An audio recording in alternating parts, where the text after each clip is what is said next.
皆様お久しぶりです。はじめましての方はこれからよろしくお願いします。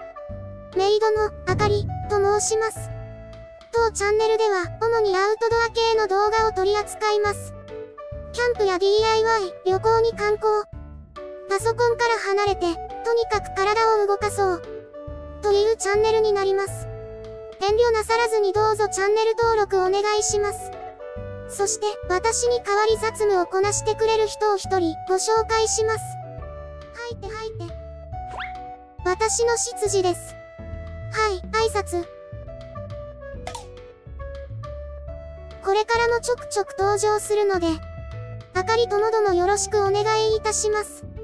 さて本チャンネル初めての動画内容は、6年前にもらったきりで倉庫に放置されていたテントを開封しよう。です。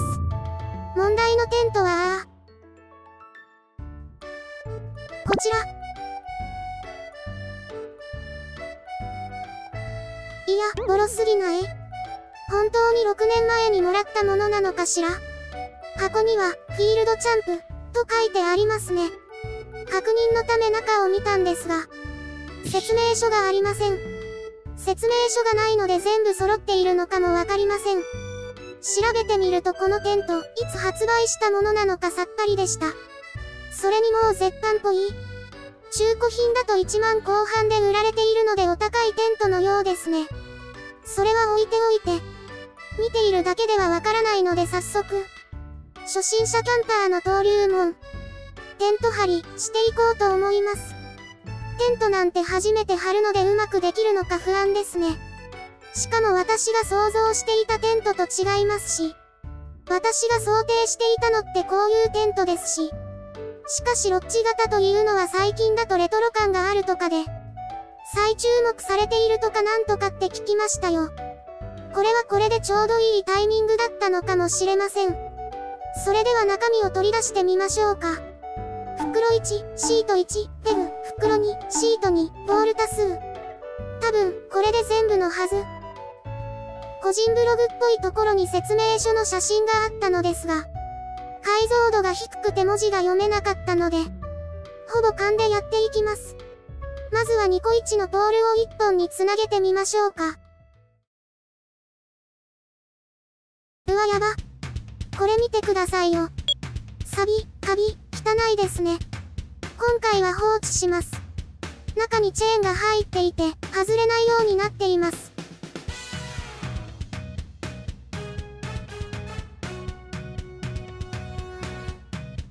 続いてこの青の差し込み口があるポール。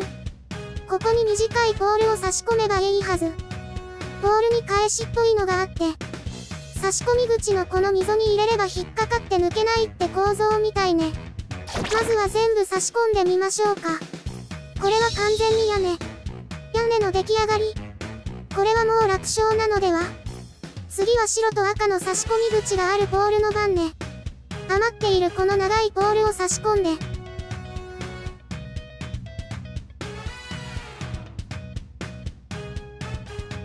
刺さらないの？白の方は刺さるんだ。じゃあ白に全部刺してみよっか。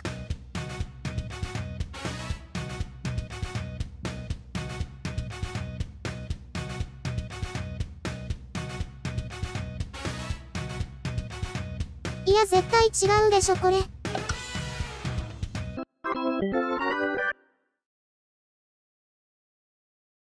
刺さらないの？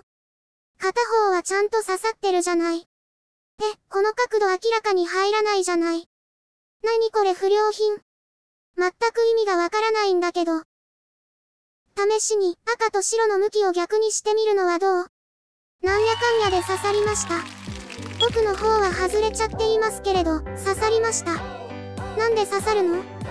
ちょっと赤と白のポールは左右で向き逆なの？普通統一させるものじゃないの？何この仕様、すっごい気持ち悪い。でも刺さったんだしバンジオッケー。あとはポールを立たせるだけね。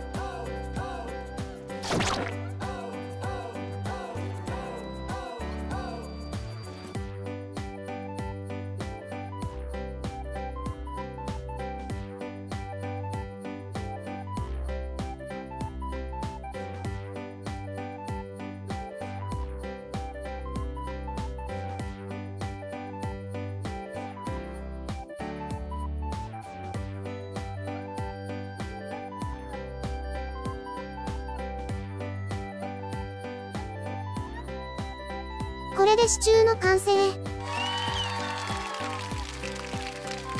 動画ではだいぶカットしてるけれど、ここまで来るのに30分以上は格闘してますからねこれ。説明書ってほんと大事。ここにシートを貼ればテントの完成になるわけね。シートは2つあったけれど、どっちかしら？まずはこっちを引いてみましょう。なんか小さい。じゃあこっちはどう？あ、いい感じね。これが内側っぽいね。向きはどうなんだろう？あ、何かわかった？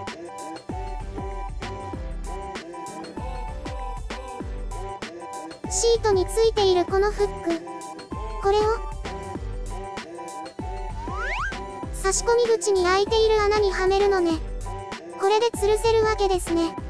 じゃあフックすべてをはめていきます。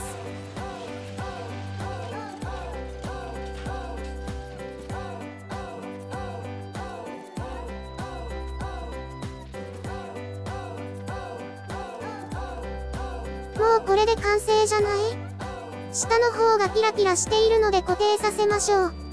下にはこのような耳がくっついています。おそらくですが、これをこのポールに差し込むんですよ。ちょっと硬いですが大丈夫大丈夫。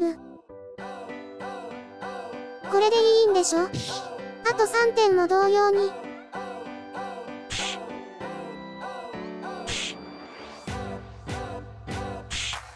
これで完成でもいいけれど、紐があるので結びましょう。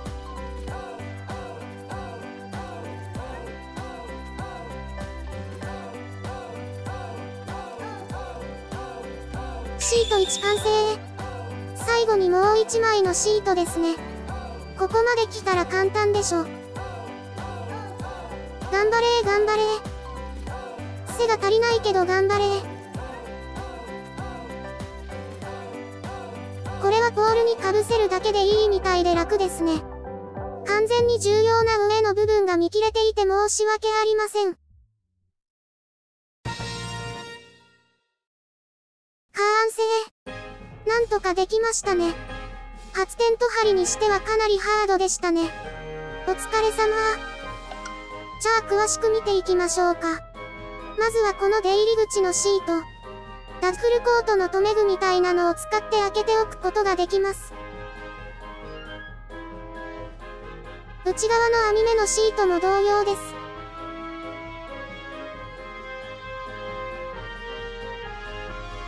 開放感が欲しい場合はこのように留めておきましょう。さあ、ぐるっと一回りして全体を見ていくとしますか。通称、プリンちゃんと呼ばれているみたいです。確かにそんな見た目ですね。すごく可愛らしい。背面は網目になっていますね。出入り口は一つとなっているわけです。というか、車との距離近すぎない？ちょっと邪魔になってる気がするけれども。置く場所もちゃんと考えてからにしませんとね。このシートを上げることでサイドオーニングにすることができるようね。固定するポールは別売りになっているのかな？余っているポールはなかったのでサイドオーニング化することができないのは残念。あ、サイドオーニングを使う場合向きを考えないといけないんだ。向きによっては日陰になってくれないのね。当然と言えば当然ですか。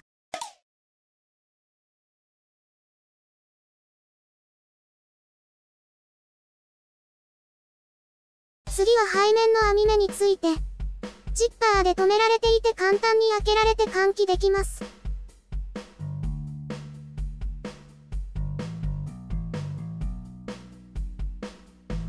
紐入ってきて気持ちいいでしょうね。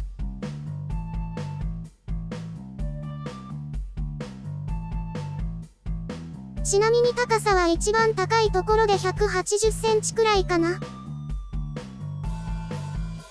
就寝時には大人3人くらいは余裕で眠れそう。バタバタ動いても安心。遊びすぎて転ばないように気をつけましょう。シートが薄いから地面がほぼダイレクトに感じます。この下に敷くシートもあるんでしょうねきっと。もっと柔らかくしたいな。完全に閉じると。こんんな感じになります。さて、せっかくだし片付けもやりましょう。私のチャンネルは基本デイキャンプの予定だからテントはいらないですし、組み立てと逆に作業をしていくだけです。最初は袋に入っていませんでしたが、ちゃんと袋にまで入れましょう。はいはい、その袋が上のシートなのね。これはほぼ乗っているだけだから簡単に取れるわね。大きいから一人でやるのは大変だろうけれど、地面だと草なんかもくっついちゃうし。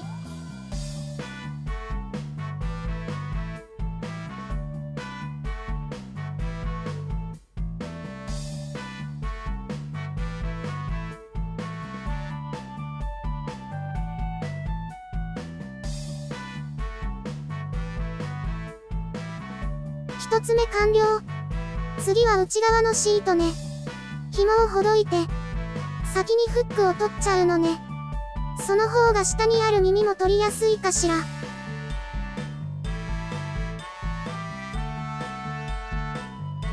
ちゃんときれいに畳んで。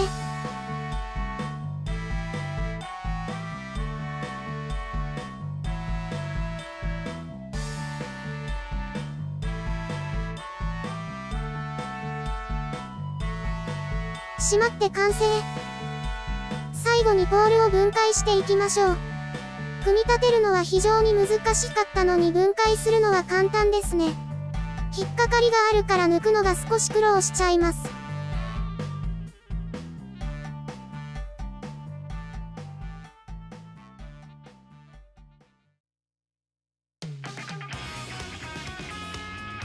はい、撤去が完了しました。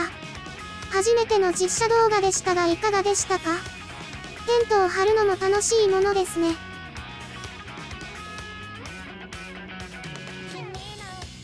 今回はありがとうございました。また次回お会いいたしましょう。バイバイ。